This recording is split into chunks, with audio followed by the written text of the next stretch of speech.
नमस्ते बच्चों, हिंदी क्लास में आपका स्वागत है। आज अपन पढ़ेंगे बेटा अनुच्छेद लेखन। अपन ये देखेंगे कि अनुच्छेद किसे कहते हैं, क्या होता है, कैसे लिखा जाता है, ठीक है, और इसको लिखते समय किन किन बातों का ध्यान रखना चाहिए, ठीक है। तो इसमें देखो, अनुच्छेद सबसे पहले तो अनुच्छेद क्या है, तो किसी एक काव्य पंक्ति को या फिर कोई सूक्ति या फिर वाक्य या फिर किसी विषय से संबंध अपने विचार प्रकट करना ही क्या है, अनुच्छेद कहलाता है, ठीक है। तो किसी भी एक अनुच्छेद में एक विचार अथवा भाव विस्तार से लिखा जाता है और इसका विषय दैनिक जीवन के अनुभवों, समसामयिक घटनाओं या आसपास कोई घटना हुई है तो उस घटनाओं के आधार पर क्या होता है, अनुच्छेद लिखा जाता है कि आसपास के वातावरण आदि पर आधारित हो सकता है अनुच्छेद, ठीक है। और इसमें देखो, हमेशा अनुच्छेद लिखते समय शब्द सीमा का विशेष ध्यान रखना चाहिए। इसकी शब्द सीमा होती है 80 से 100 शब्द, ठीक है। तो ये कुछ बातें हैं जो अपन आज पढ़ेंगे कि अनुच्छेद लेखन में किसी प्रकार की भूमिका की आवश्यकता, अनुच्छेद लिख रहे हैं तो उसमें किसी प्रकार की भूमिका की आवश्यकता नहीं होती है। और इसमें प्रायः क्या करते हैं, अपन सीधे ही विषय का वर्णन करते हैं, सीधे विषय का वर्णन ही शुरू करते हैं। और देखो, इसमें हमेशा छोटे छोटे वाक्यों का प्रयोग किया जाता है, ठीक है। और लेकिन छोटे छोटे वाक्यों का प्रयोग करते हुए वो वाक्य एक वाक्य से दूसरे वाक्य से जुड़े हुए हों, कि आगे उस वाक्य से संबंधित आगे बातें हो रही हों, तो छोटे छोटे वाक्यों का प्रयोग हो और वो वाक्य एक दूसरे वाक्य से जुड़े हुए होने चाहिए, ठीक है। अब देखो, इससे क्या होगा कि जब वाक्य एक वाक्य से दूसरे वाक्य जुड़े होंगे तो वाक्यों में क्या होगी, तारतम्यता आ जाएगी, ठीक है। तारतम्यता में यानी आपस में उसमें विघ्न, किसी प्रकार की बाधा नहीं होगी, ठीक है। अब देखो कि अनुच्छेद भी एक कला है लिखने की, ऐसे अनुच्छेद लिखने में ये भी एक लेखन की कला है और जिसके लिए निरंतर लगातार अभ्यास की ज़रूरत पड़ती है बेटा, कि इसको लगातार अपन को छोटे छोटे अपन को कुछ टॉपिक लेने चाहिए, उस पर अनुच्छेद लिखते रहना चाहिए, ताकि प्रयास रहे, बार बार करने से लेखन कला में क्या हो, लेखन कला का विकास होता है और अपन अच्छी तरह से लिख पाते हैं, ठीक है। तो इसमें देखो, इस विषय से संबंधित अपनी सभी महत्वपूर्ण बातों को कम से, जो अपन अनुच्छेद लिख रहे हैं वो कम से कम शब्दों में लिखा होना चाहिए। शब्द सीमा का बहुत ध्यान रखना पड़ता है इसमें। और इसमें इसीलिए क्या है कि बुद्धि कौशल और लेखन शैली की अपन को पता चलता है कि किसी एक विषय पर अपन अनुच्छेद लिख रहे हैं तो उस अनुच्छेद को लिखते समय अपन को किन किन बातों का ध्यान रखना चाहिए।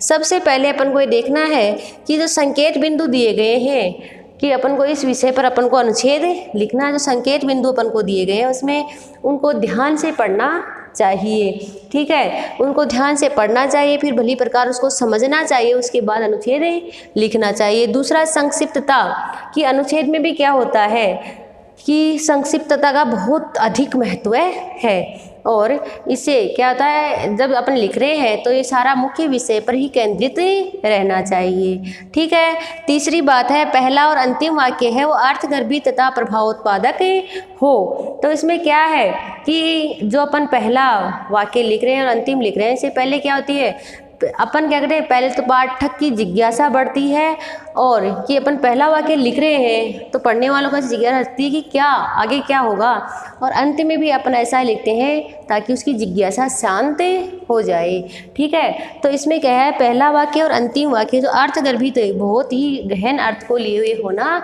चाहिए और प्रभावशाली, ताकि अपन प्रभावशाली इसको बना सकें, ठीक है। अब देखो बेटा, दृष्टांत और उदाहरणों का प्रयोग नहीं करना चाहिए इसमें। जब अपन अनुच्छेद लिख रहे हैं तो उदाहरणों का प्रयोग अपन को कम से कम करना चाहिए। क्यों? क्योंकि इससे अनुच्छेद है वो एकदम बोझिल सा हो जाता है, अच्छा नहीं माना जाता उसको। अगला है, संकेत बिंदुओं के आधार पर लिखना चाहिए, ठीक है। तो अपन जब अनुच्छेद लिख रहे हैं तो हमेशा इस बात का ध्यान रखना चाहिए कि जो संकेत बिंदु है उनके क्रम के अनुसार ही विचारों को व्यक्त किया जाए, ठीक है। इसके बाद अपन को आगे देखना है कि जो अनुच्छेद है उसमें संक्षिप्त वाक्यों का संक्षिप्त वाक्यों का प्रयोग तो करना ही है और उसको आपस में उन वाक्यों में आपस में परस्पर जुड़ाव भी रखना है। अनुच्छेद की भाषा का बहुत ध्यान रखना चाहिए। भाषा एकदम शुद्ध होनी चाहिए क्योंकि अनुच्छेद में भाषा का बहुत अधिक महत्व माना गया है। ठीक है, तो इसमें भाषा शुद्ध होनी चाहिए, सरल होनी चाहिए, मुहावरे और लोकोक्तियों का प्रयोग इसमें अपन को करना चाहिए क्योंकि इससे क्या होती है, भाषा शैली ज़्यादा आकर्षित बनती है। ठीक है, तो इसमें भाषा का क्या होता है, क्योंकि जब अपन भाषा में लोकोक्ति मुहावरों का प्रयोग करेंगे तो जो भावाभिव्यक्ति है, भावों को अभिव्यक्त कर रहे हैं अपन, उसमें एक सहजता आएगी और अर्थगर्भित शब्दों का प्रयोग करने से इसमें सौंदर्यता और भी अधिक बढ़ेगी। ठीक है, अब देखो अगला कि अपन को समय सीमा का बहुत ध्यान रखना चाहिए। अपन अगर परीक्षा में अनुच्छेद लिखने बैठ रहे हैं तो समय सीमा, शब्द सीमा का बहुत ध्यान रखना चाहिए ताकि वो समय पर कंप्लीट हो जाए। ठीक है, तो अनुच्छेद लेखन क्या है और इसमें शब्द सीमा का ध्यान रखना चाहिए, किन किन बिंदुओं का ध्यान रखना है कि संकेत बिंदुओं को पहले ढंग से पढ़ना चाहिए कि अपन को किस पे लिखना है, संक्षिप्तता का ध्यान रखना चाहिए, इसकी भाषा शैली सरल एकदम शुद्ध लोकोक्ति मुहावरों का प्रयोग आप कर सकते हैं ताकि इसमें भावों की अभिव्यक्ति की जो सहजता और अधिक बढ़े, इसमें जो अर्थ गंभीरता है जो अर्थ, तो उसमें क्या हो, एक सौंदर्य आए। ठीक है, ज़्यादा उदाहरण और दृष्टांतों का प्रयोग इसमें नहीं करना चाहिए। ठीक है, और इसमें संकेत बिंदुओं का विशेष ध्यान रखना चाहिए। पहली और अंतिम जो पंक्ति है वो अर्थगर्भित और प्रभावोत्पादक होनी चाहिए। इसमें जो अर्थ बहुत गहरा अर्थ है कि जिज्ञासा बनी रहे और लास्ट की पंक्ति में उसकी जिज्ञासा, पढ़ने वाले की, पाठक की जिज्ञासा शांत भी हो जाए। और जो संकेत हैं, जो अपन को संकेत बिंदु दिए हैं वो क्रम के अनुसार ही उनको अपन को लिखना चाहिए। ठीक है, तो ये बातें अपन को ध्यान रखनी है अनुच्छेद लेखन में। ठीक है, अब देखो अनुच्छेद अपन लिख रहे हैं तो अपन को कुछ और बातें भी अपन को ध्यान में रखनी चाहिए। इन बातों के साथ साथ अपन को कुछ बातें और भी ध्यान में रखनी चाहिए। ठीक है, देखो जैसे अपन अनुच्छेद लिख रहे हैं तो सबसे पहले अपन को क्या देखना है कि सबसे पहले जो विषय दिया गया है उस पर जो संकेत बिंदु दिए गए हैं उनको ध्यान से अपन को पढ़ना चाहिए, सबसे पहली बात। फिर दूसरी बात कि उसमें कौन से भाव विद्यमान हैं उनको समझना चाहिए।